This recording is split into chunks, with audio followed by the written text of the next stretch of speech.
কিছু কিছু কাজ আছে যেগুলো করলে রোজা ভাঙে না, বাট আমাদের মধ্যে কনফিউশন কাজ করে যে এটা করলে কি রোজা ভাঙবে। এক নম্বরে হচ্ছে ইচ্ছা করে যদি আপনি খান, ইচ্ছা করে খাইতে হবে, বুঝছেন? ভুল করে খাইলে কিন্তু রোজা ভাঙে না। খুব মজার না ব্যাপারটা? দুই নাম্বার হচ্ছে এটা বিবাহিতদের জন্য। আমরা শুনেছি যে বিবাহিতরা ফিজিক্যাল ইন্টারকোর্স যদি করে, দেহ থেকে সিমেন আউট হলে রোজা ভেঙে যায়। স্বাভাবিক মেলামেশার সাথে রোজা ভাঙে না। কিস করা, হাগ করা হাজবেন্ড ওয়াইফের মধ্যে, এই যে সখ্যতা, এই ব্যাপারগুলো যদি দিনের বেলায় ঘটে এতে রোজা ভাঙে না। তবে এটা রিকমেন্ডেড না, ফলে ভুল করে সে এমন কাজ করে ফেলতে পারে যেটাতে তার রোজাটাই ভেঙে যাবে। আর ইচ্ছা করে রোজা ভাঙলে কি করতে হয়? কাজাও কাফারাও, সেজন্য এটা খেয়াল রাখতে হবে। তিন নাম্বার, এটাকে আরবিতে বলে আল ইহতিলাম, ওয়েট ড্রিম, বাংলায় বলে স্বপ্ন দোষ।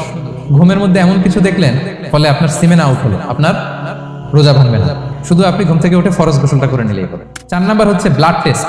ব্লাড টেস্ট করা যাবে, 1-2 সিরিঞ্জ ব্লাড নিলে ভাঙে না। তবে যদি অনেক বেশি অ্যামাউন্টের ব্লাড নেয়, এতে যদি আপনি ক্লান্ত হয়ে পড়েন সেক্ষেত্রে আপনি রোজা ভাঙতে পারবেন পরে কাজা করলে। 5 নাম্বার হচ্ছে ইচ্ছাকৃত বমি করলে রোজা ভাঙে, কিন্তু অনিচ্ছাকৃত যদি বমি চলে আসছে, ভমিটিং হচ্ছে, আমার রোজা ভাঙবে না। 6 নাম্বারে নোজ ব্লিডিং, নাক দিয়ে অনেকে রক্ত পড়ে না, নাক দিয়ে রক্ত ঝরলে মানুষের রোজা ভাঙে, আনলেস যদি অনেক বেশি অ্যামাউন্টের হয়, আপনি ক্লান্ত হয়ে পড়েন, তখন আপনি রোজা ভাঙতে পারবেন। 7 নাম্বার, রোজা রেখে দাঁত ফেলতে পারবো কিনা, খুব বেশি যাতে রক্ত বের না হয় সেটা আপনি খেয়াল রাখবেন। দাঁত ফেললে যে রক্ত বের হয় এতে রোজা ভাঙে না। 8 নাম্বারটা হচ্ছে ইনজেকশন। রোজা রেখে ইনজেকশন দেওয়া যাবে কিনা? কিছু কিছু ইনজেকশন দেওয়া যাবে, কিছু কিছু দেওয়া যাবে না। এনার্জেটিক ইনজেকশন দেওয়া যাবে না। যে ইনজেকশনে ফুড সাপ্লিমেন্টারি আছে, যেটার মধ্যে নিউট্রিশন ভ্যালু আছে, এই ইনজেকশনগুলো দেওয়া যাবে না। এমনও ইনজেকশন আছে যেটা দিলে 7 দিন আপনার আর খাওয়া লাগবে না, একেবারে তরতা যাবে, এটা করলে রোজা ভেঙে যাবে, এগুলো দেওয়া যাবে না।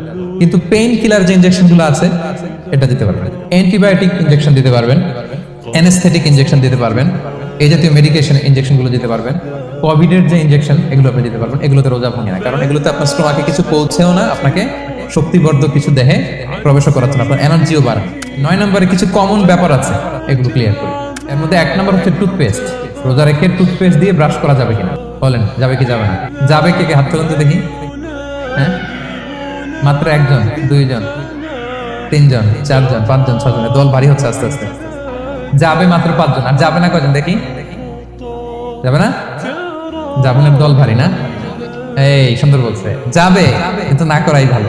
যদি খুব স্ট্রং টুথপেস্ট হয়, এগুলো ব্যবহার না করা ভালো, দিনের বেলায় মেসওয়াক করা ভালো। 10 নম্বর খুব মজার একটা পয়েন্ট, খাবারের যদি লবণ চেক করা হয় এতে রোজা ভাঙে না।